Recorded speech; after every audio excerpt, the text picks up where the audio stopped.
Hi viewers, welcome to our channel. ప్రస్తుతం మనతో ఉన్నారు చలసాని శ్రీనివాస్ గారు. నమస్తే సార్. నమస్కారం. ఢిల్లీలో జరుగుతున్నటువంటి పరిణామాలు, గత 2-3 రోజులుగా పడిగాపులు కాస్తున్నటువంటి ఏపీకి సంబంధించినటువంటి అగ్రనేతలు, వీటి అనంతరం నడ్డా గారు ఒక ట్వీట్ అయితే చేశారు. I wholeheartedly welcome the decision of Shri NCBN and Sri Pawan Kalyan to join the NDA family. Under the dynamic and visionary leadership of Honorable PM Sri Narendra Modi ji, BJP, TDP and JSP are committed to the progress of the country and the upliftment of the state and the people of Andhra Pradesh. Aapki bar 400 par. ఆటోమేటిక్గా మీ viewers కూడా చెప్తున్నానండి, లోపల ఏం చెప్తున్నామో ఆలోచించకుండా స్వతంత్ర అభిప్రాయాలు కూడా మనుషులకు ఉంటాయని గౌరవించకుండా కొంతమంది అందరిని కామెంట్ చేసేటప్పుడు ఒకసారి మొత్తం ఏం చెప్పని చూసుకోవాలంత ఓపిక కూడా ఉండలేదు. న్యూస్ కదా, ఎవరు చూస్తున్నారు, చాలామందికి ఎంత ఇన్స్టెంట్గా వచ్చేసేయాలి నిర్ణయాలు.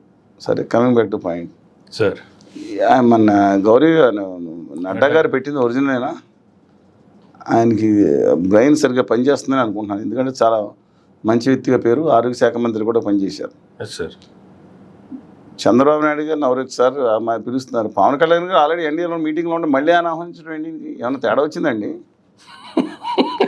ఆనందంతో చంద్రబాబు నాయుడు గారు కలిసిన ఆనందంతో తబ్బిపోయి కింద పడి ఎలా కూడా చేయట్లేదు. ఆల్రెడీ ఆయన ఎన్డీఏ మీటింగ్లో చంద్రబాబు నాయుడు గారు కలిస్తే నడ్డా గారు ఆనందపడాల్సినంత అవసరం కానీ చాలా అవసరం ఉంది. ఆయన కింద పడి చంద్రబాబు నాయుడు గారు లేకపోతే అసలు పార్టీ కేంద్రంలో ఉత్తర భారతీయ జనతా పార్టీ అడ్రస్ లేకుండా పోయే అవకాశం ఉందని చెప్పి కూడా మిత్రులు కొంతమంది చెప్పుకున్నారు కదా. అందుకని ఆ పార్టీ వాళ్ళ ఆయన అంతకన్నా ఆనందమైన సమయంలో అది తెలియకుండా మళ్ళీ పవన్ కళ్యాణ్ గారిని ఎన్డీఏ ఫ్యామిలీకి ఆహ్వానించడం ఏంటి? ఆల్రెడీ 5 ఏళ్ళు దూరం పెట్టి కనీసం జూనియర్ ఎన్టీఆర్ గారు, నితిన్ గారిని అందరినీ కలుసుకున్న, ఆఖరికి అంత గొడవ వస్తే అప్పుడు మోడీ గారు విశాఖపట్నం వస్తే 2 నిమిషాలు మీటింగ్ పిలిచి మామ అని పిలిచిన తర్వాత ఢిల్లీ పిలిచారు.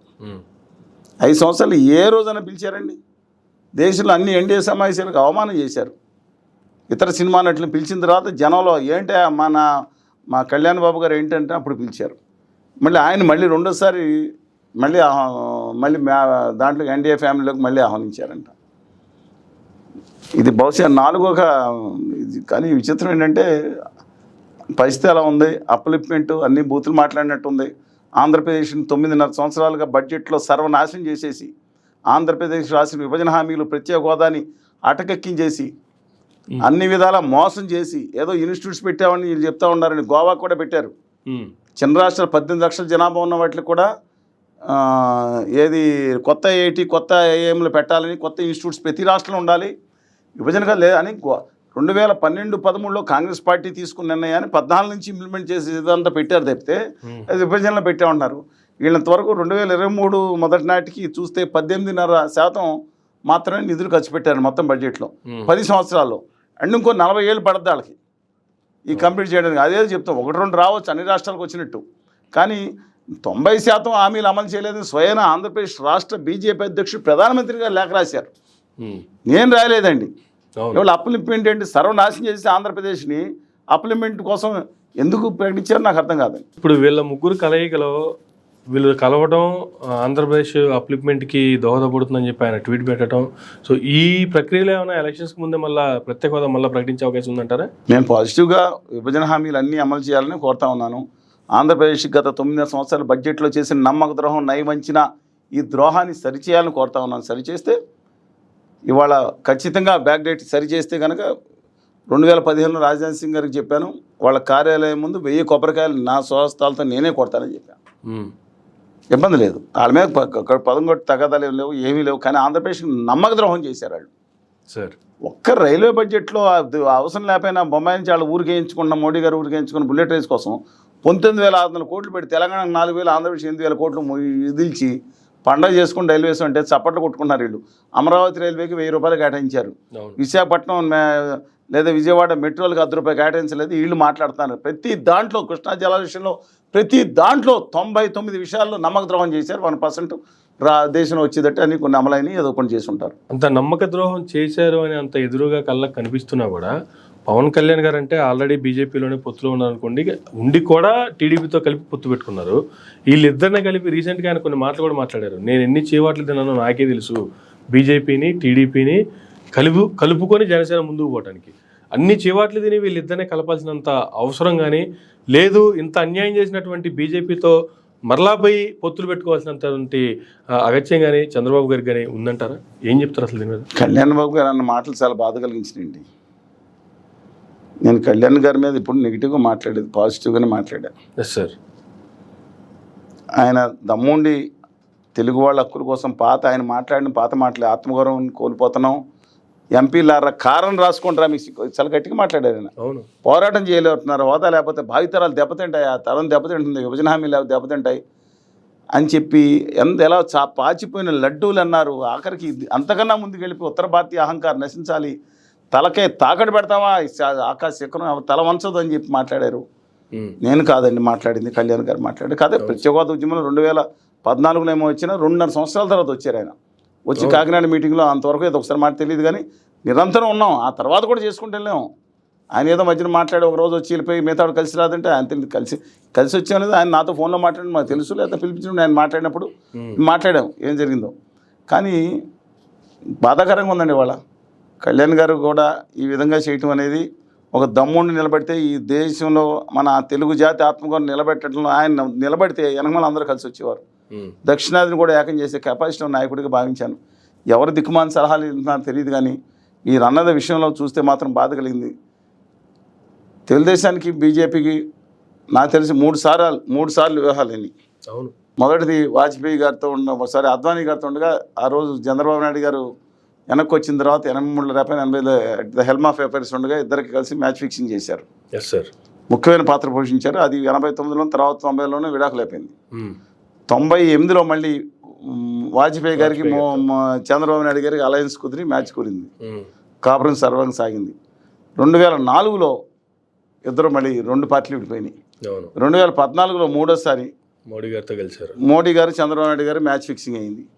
2018 ఫిబ్రవరి 7వ తారీఖునంట మళ్ళీ మొత్తం విడిపోయారు.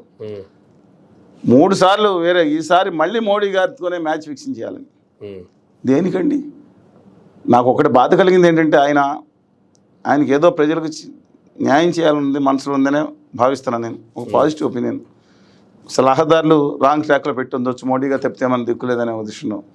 కానీ ఆయన మీరు అన్న మాట చేతులు పట్టుకుని ఎలా ఉండిపోయాను, దేనికోసం? రాయలసీమ ఉత్తరాంధ్రకి నిధుల కోసం. ఎంతోమంది తెలుగు ప్రజలు ఆత్మత్యాగం చేసి ప్రాణాలు అర్పించి పోలీసు కాల్పులను ఎదుర్కొని వందలాది మంది క్షతగాత్రులే సాధించుకున్న విశాఖ ఉక్కు కర్మాగారాన్ని తెలుగు ప్రజల ఆత్మగౌరవాన్ని నిలబెట్టడం కోసమా? ఇంకా దాటి కూడా మాట్లాడారు. మీరు వేరు చూడండి. నేను కాళ్ళు పట్టుకుని అలా ఉండిపోయాను 10 నిమిషాలు అన్నారండి. 8 నిమిషాలు 10 నిమిషాలు. బాధ కలిగిందండి. ఎక్కడ కళ్యాణ్ బాబు గారు, ఎక్కడ చెగువేరా స్ఫూర్తితో పోరాట యోధుడుగా ఉన్న కళ్యాణ్ బాబు గారిని ఈ స్థితికి దిగజార్చిన సలహాదారులు ఎవరండి? మాట్లాడుతున్నాను. కాళ్ళు పట్టుకోవాల్సిన పని ఏంటండి అని అడుగుతున్నాను నేను. అంజయ్ గారిని అవమానించారని తెలుగు జాతి ఉత్తంగా తెలంగాణగా లేచింది. బండి సంజయ్ గారు చెప్పులు పట్టుకోగలరు కానీ ఎవరు నింపాల్సి వచ్చింది ఆయన. కాళ్ళు పట్టుకోవటంలో ఒక 10వ వంతు చూపించి నా తెలుగు రాష్ట్రానికి ప్రత్యేక హోదా, విభజన హామీలు, ఆ ఇన్సెంటివ్స్ రాయలు తెప్పిస్తే, లేదంటే ఆ గుజరాత్కి చేతులు పట్టుకుని గుజరాత్కి ఇచ్చిన 1,53,000 కోట్ల సెమీ కండక్టర్ ఇండస్ట్రీ ఇప్పుడు పెట్టబోతుంది 9 లక్షల కోట్ల ఇండస్ట్రీస్ గ్రౌండ్ చేస్తున్నారంట. నా తరాలు ఇక్కడ మా భావితరాలు తెలుగు జాతి తరాలు బాగుంటాయని చెప్పి తెలంగాణకి ఆంధ్రప్రదేశ్కి న్యాయం చేపించి కాళ్ళు పట్టుకోక్కర్లేదని 10 నిమిషాలు కాళ్ళు వదల కొద్దీ కూర్చుని నాకు బాధ కలిగిందండి. ఎక్కడ కళ్యాణ్ బాబు గారిని ఎక్కడ తీసుకెళ్ళిపోయారండి వీళ్ళు? పైగా తెలుగుదేశానికి వాళ్ళకి మ్యాచ్ ఫిక్సింగ్కి అవసరం ఏంటండి? ఓ పక్కన పోనీ వీళ్ళు ప్రత్యక్షంగా పెట్టుకున్నారు, పరోక్షంగా జగన్మోహన్ రెడ్డి గారు అదే పని చేస్తున్నారు కదా ఇన్నాళ్ళు, ఇంతకాలం బట్టి. అడ్డంగా మద్దతు ఇచ్చారు కదా. 1, 2 చేసిందండి. ఇండైరెక్ట్గా ఉన్నారు కదా వీళ్ళు. డైరెక్ట్గా ముందు గదిలోకి వెళ్ళి కాళ్ళు పెట్టుకున్నారు. ఆయన వెనకమాల గదిలో పెట్టుకున్నారు, అదే కదా మనకు తెలియదు. కానీ ఆయన చెప్పుకోలేకపోయినా సరే కాళ్ళు డైరెక్ట్గానే వీడియోలో కూడా కనపడింది కదా, కాళ్ళకి నమస్కారం పెడతాను అంటే పెద్దవాళ్ళకి నమస్కారం పెడితే తప్పన్నాం. హక్కుల్ని తాకట్టు పెడతాం చేయటం. 25 మంది ఎంపీలు ఇస్తే మెడలోని తీసుకొస్తానని మెడలు తీసుకెళ్ళి వంచేసారు కదా ఆయన. సరే అయ్యింది. కానీ ఈ పరిస్థితి ఏంటండి? ఒక పార్టీకి ఆయన వైఎస్ఆర్ పార్టీ క్యాడర్ అంటున్నారు, వైఎస్ఆర్సీపీ క్యాడరు. ఇంకోసారి ఈ 2 పార్టీలు రాకూడదు, 2014 నాశనం చేశారు, ఇంకేం ఎజెండా లేదనమాట. అంటే రాష్ట్రానికి పెద్ద ప్రమాదం వీళ్ళిద్దరు అంటే ప్రచారం చేస్తున్నారు. ఏంటండి దౌర్భాగ్యం ఏంటండి? అంటే మీకు విధానాలు లేవా? మీ ఉద్దేశం ఏంటంటే వీళ్ళిద్దరు అధికారులు రావని. ఏంటండి దౌర్భాగ్య పరిస్థితి? వీళ్ళిద్దరూ అధికారంలో రాకూడదనే దౌర్భాగ్య పరిస్థితికి మీరు ఇంకా మీకు విధానాలు లేవో తిడతాం, మీటింగ్లు పెట్టుకుని వెళ్ళి తిడతామే. ఇక వీళ్ళు జగన్ గారు అధికారం రాకూడదు, అన్నిటికంటే ప్రమాదం అంటే ఇది నాకు అర్థం కావట్లేదు. ఏ వ్యక్తుల మధ్యన పోరాటమా? తెలుగు జాతి హక్కుల కోసం, ఆంధ్రప్రదేశ్ అభివృద్ధి కోసం సాగుతున్న పోరాటం కదా వీళ్ళు చేయబోయేది కూడా. ఈ రెండు నాకు అర్థం కావట్లేదు. జగన్ గారిని దింపడమే లక్ష్యం అంట, ఈయన ప్రమాదం దేశానికి ప్రమాదకరం అంట, ఆ రాష్ట్రానికి. అది తప్పితే ఇంకో ఎజెండా లేదంటే అదే రాజ్యాంగ పరిరక్షణ అంట. ఓ పక్కన రాజ్యాంగ సభలని పెట్టుకుని రాజ్యాంగ పరిరక్షణ మేము తిరుగుతుంటే, ఓ పక్కన రైతుల సమస్య జరుగుతుంటే ఒక్క మాట మాట్లాడారండి వీళ్ళు. ఈ పార్టీలు రైతుల ఉద్యమం జరుగుతుంది మేము అందరం వచ్చామే. ఇవాళ గోపాల్ గౌడ గారు వచ్చారు, ప్రశాంత్ భూషణ్ గారు వచ్చారు, ఆంధ్రప్రదేశ్కి మా తికాయత్ గారు వచ్చారు, వడ్డే గారు అందరి నేతృత్వం, వడ్డే గారు ఐసీయూలో ఉన్నారు. వాళ్ళు చెప్తున్నానండి బాగలేదు. మన ఇది యోగేంద్ర యాదవ్ వచ్చి రాష్ట్ర వ్యాప్తంగా కర్నూలు, విజయవాడ, విశాఖపట్నంలో బహిరంగ సభలు పెట్టాం కదా. రాజ్యాంగ పరీక్ష మీద వాళ్ళు పెట్టారు, అందరూ కలిసి చేశాం కదా. ఓ పక్కన రాజ్యాంగ ప్రమాదంలో పడుతుంది, మన దేశంలో ఇబ్బంది పడుతుందంటే నాకు అర్థం కాంది. వీళ్ళ ప్రమాదం వాళ్ళ ప్రమాదం. అప్పుడు అంటే వైఎస్ఆర్ కాంగ్రెస్ పార్టీకి ఎవరు కళ్యాణ్ గారును చంద్రబాబు నాయుడు గారు అధికారం రాకుండా ఉంటే చాలా సమస్యలు అక్కర్లేదా? వీళ్ళకేంటి ఆయన ఏంటి గొడవ ఏంటండి? మీరు వ్యక్తిగత తగదాల గొడవల మధ్యలో ఆవిడ బయలుదేరారు, వైఎస్ఆర్ తెలంగాణ పార్టీ మాజీ అధ్యక్షురాలు. మా జగన్ గారితో మా సాక్షిలో నాకు 50% వాటా ఉందంటారు. ఈ గొడవ అసలు చచ్చిపోతుంటే మళ్ళీ వచ్చారు.